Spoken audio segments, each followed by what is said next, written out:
The heat pressed down like judgment on the dusty station platform, a heavy sky of pewter wool suffocating the light. Flies hummed over horse dung and cracked boards as the train hissed its final breath and rattled away, trailing coal smoke like sorrow. That's when she fell. Lorna Bellamy collapsed with a whisper of fabric, a blur of blue gingham and dust. Her bonnet slipped sideways, one glove torn at the seam. She didn't cry out, just folded to her knees like a flower after frost. The townsfolk watched with squinting eyes, some curious, others quick to smirk. No one stepped forward. Except him. The cowboy moved from the shadows like he'd been part of the post. Elias McRae, silent, weather-worn, not born for words but built for moments like this. He crossed the space in slow, certain steps, each bootfall unhurried as if time waited for him alone. He knelt. His fingers brushed her elbow, not to startle but to steady, and her eyes, sunken, bruised beneath the surface, met his. "I'm not broken," she murmured, the words dry and trembling like dead leaves. "No, ma'am," Elias said, lifting her in arms that smelled of horses and leather and wind. "You're just tired of holding yourself together." He carried her through the cluster of murmuring onlookers. The women turned their gazes away, pretending not to stare. The men narrowed their eyes, murmuring about ruined goods and fickle women. But Lorna was past hearing. Her head rested against his collarbone, as if she had finally run out of apologies. At Miss Tansey's boarding house, the bed was clean and the room quiet but for the clock ticking like a hesitant heart. Lorna didn't speak for hours. When she did, her voice came in threads. "I wasn't supposed to be here. I was supposed to be a wife by now." Miss Tansey pursed her lips and spooned broth into a chipped bowl. "You were the one promised to Boone Rourke, weren't you?" Lorna looked away, ashamed of the memory curling behind her eyes. Boone Rourke. The rancher with calloused hands and a kind voice that cracked when nervous. He'd been waiting with a wildflower bouquet and a new jacket that fit a little too tight across his belly. She'd stepped off the train then too, healthier, dressed finer, but when she saw him, she hesitated. He had offered her his hand. She hadn't taken it. Boone had looked at her like a man trying not to hope. "You're younger than I thought. You're bigger than I was told." She'd replied, not unkindly, just honestly, and too fast. He'd nodded once. The bouquet drooped. The meal that followed had been quiet. Boone had stuttered compliments, she had flinched from every kindness. By nightfall, she'd refused the match and tried to leave town. But sickness caught her halfway to the depot. A fever had burned through her bones, and shame had settled in the marrow. Now, 2 days later, her sister arrived. Clara Bellamy came on foot, cheeks flushed and eyes wide with worry. She entered Miss Tansey's parlor without knocking, brushed past gasps and whispers, and dropped to her knees beside the bed. "Lorna," she whispered. "What happened?" Lorna turned her head. Her voice cracked like old leather. "I couldn't do it." Clara didn't ask for details.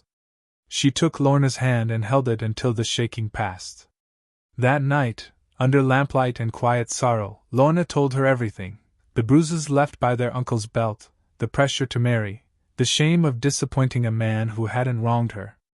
"I wanted to try," she whispered. "But the thought of being touched, I couldn't breathe, Clara. I couldn't let him near." Clara, still just 20, listened with an old soul's patience. "Then you did what you had to. He was kind," Lorna added bitterly. "He didn't deserve it." The next morning, Clara stood outside Boone Rourke's ranch, wearing a dress that didn't fit quite right and shoes that pinched. She waited near the corral until he appeared, wiping sweat from his brow, his shirt clinging to his back. Boone saw her and paused, surprise flickering across his tired features. "I'm not her," Clara said before he could speak. Boone blinked. "I know. I came because I know she hurt you. But I think you deserve a fair chance." He chuckled, though it came out more like a sigh. "I'm not looking to be someone's penance." "No," Clara said, holding his gaze. "You're someone's grace." They sat together in the barn that evening, knees close but not touching. Clara watched him feed sugar cubes to the mare. Boone watched her like a man afraid to believe what was in front of him. "I don't talk much," he offered. "Good," Clara replied. "I'm tired of being talked at." That night, Boone left a small box of herbs and honey at Miss Tansy's porch with a note tucked underneath. "For healing," it read, signed with nothing but A.B. Lorna found it, and cried silently over the gesture. She pressed the paper to her chest and whispered, "I didn't deserve him." From the shadow of the porch, Elias McCrae leaned against the post, chewing a blade of grass. He didn't say a word, just watched her the way a man watches the wind stir something broken back to motion. Over the next days, Lorna saw the world as if for the first time. She noticed how Boone's laugh began to return in fragments. How Clara smiled with her eyes when she thought no one saw. She noticed the quiet ways Elias offered help, a pail of water refilled, a gate mended, an apple left on the windowsill. Once she stepped out to thank him, but he only tipped his hat and said, "Not everything's got to be repaid." Her strength returned in slivers. She swept the parlor. She stitched a dress. She brushed her hair in the mirror and didn't look away. The town, however, did not forget. At the general store, Miss Tansy's voice floated like smoke. First she shamed one man, then sent her sister to clean it up. Lorna heard it. She stood still, basket in hand, and then walked out without saying a word. Back on the porch, Elias handed her a cup of coffee. "You hear what they say?" she asked. "I hear birds mostly." She looked down. "I wanted to start over. But maybe I was always the ruin, not the beginning." He sipped slowly, eyes fixed on the horizon. "You ever seen how fire clears a field for wildflowers?" She didn't answer.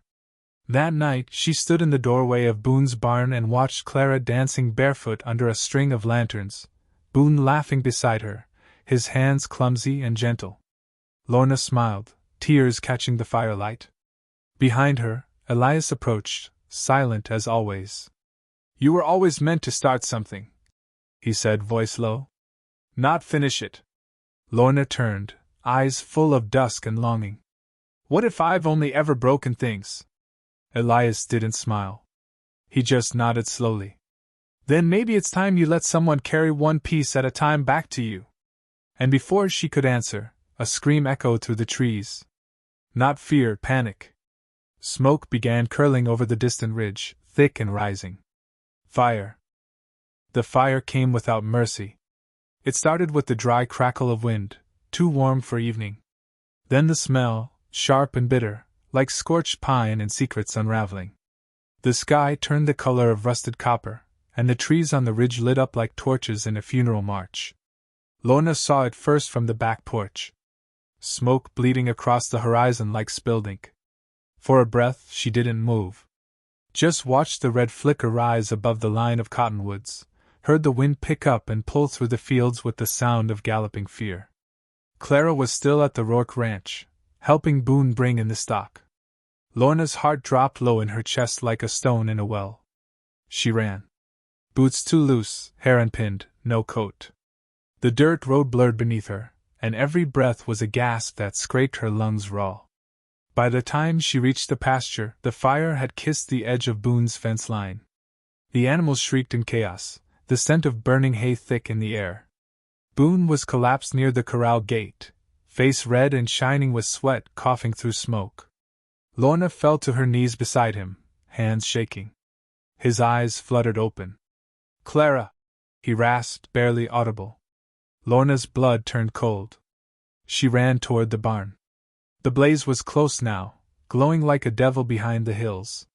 Flames snapped and danced along the dry grass, inching closer like greedy fingers.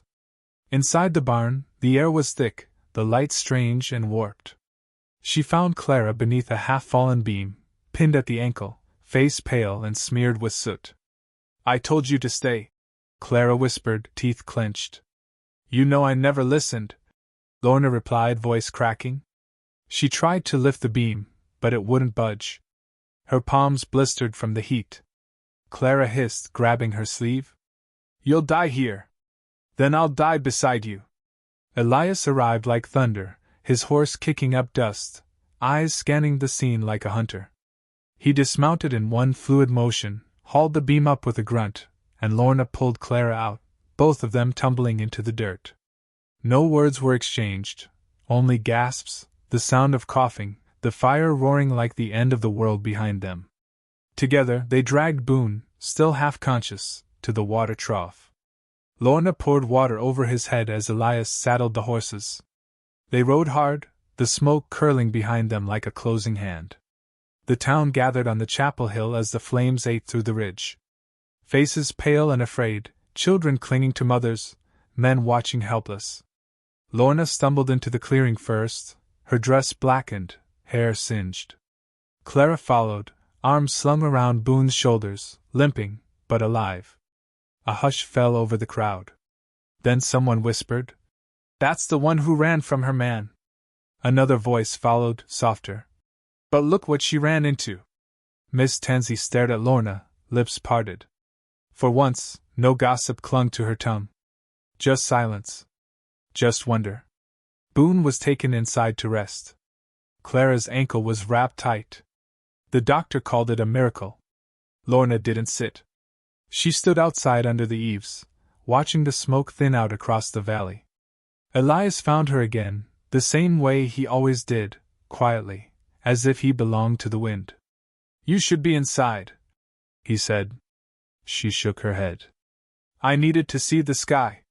He stepped beside her, arms folded, eyes on the stars barely breaking through the soot.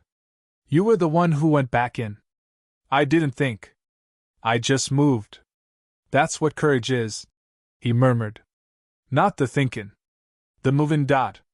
She turned to him, studying the way his face caught the lantern light. "Why do you keep showing up for me?" Elias considered that for a long breath. Then, simply, "'Cause you don't know yet how much you're worth." The wind curled through the quiet, pulling at her dress like a whisper. Later, as dawn edged in, Boone stirred in the cot inside Tansey's house, blinking through the haze. Clara sat beside him, her hand in his, both of them wrapped in soot and silence. "You should be angry with me," she said, her voice raw. He looked at her, slow and steady. "I'm grateful." She blinked. "For what?" "For a woman who doesn't run. For a woman who brings her sister back with her." Clara lowered her eyes. "You deserve someone who chose you first." He reached for her hand. "I don't care who came first. Only who stayed." They said nothing else. Words, after all, could not measure what had passed between fire and breath. Lorna stood outside the window, watching the two of them. A strange peace bloomed in her chest, soft and aching, like the first green sprout after a hard winter. She turned when Elias approached, holding 2 mugs of coffee. "Wasn't sure how you take it," he said. "Black," she replied, and he handed her the darker one. "Thank you, for everything." "You pulled her out," Elias said. "You carried him." "I just showed up late." She smiled, slow and shy. "Still, you always seem to find me." He nodded. "Some folks are worth the trouble of finding." They stood shoulder to shoulder, steam rising from their cups. In the following days, Lorna became a fixture in the town again. She didn't shrink from glances anymore. When Miss Tansey made a snide comment at the mercantile, Lorna met her gaze, calm and unblinking, and said, "It's easier to gossip than to get burned. But I'll take the fire." The words spread like embers, and something changed. Boone and Clara announced their wedding on the first clear Sunday after the fire. A grove behind the chapel was cleaned and dressed with lanterns strung from pine to pine. No organ, no preacher, just the breeze, and the wild flowers that bloomed as if summoned by the flames. Lorna wore a borrowed dress and held a bouquet of rosemary and daisy. She smiled as her sister walked barefoot down the pine needle aisle. Boone stood like a man who'd finally grown into his skin, eyes wide and damp with quiet joy.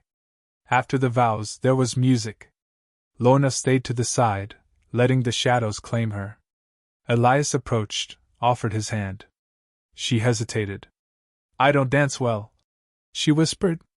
"Me neither," he said. "But we'll walk slow." She took his hand. Under the stars, they moved, not like dancers, but like travelers finding the same path at last. The music faded. The wind cooled. Lanterns flickered like fireflies preparing to disappear. Lorna leaned in, her voice barely more than breath. "I think I'm ready to begin." Elias didn't answer. He just brought her hand to his chest, and she felt it, steady and real, a promise not in words but in weight.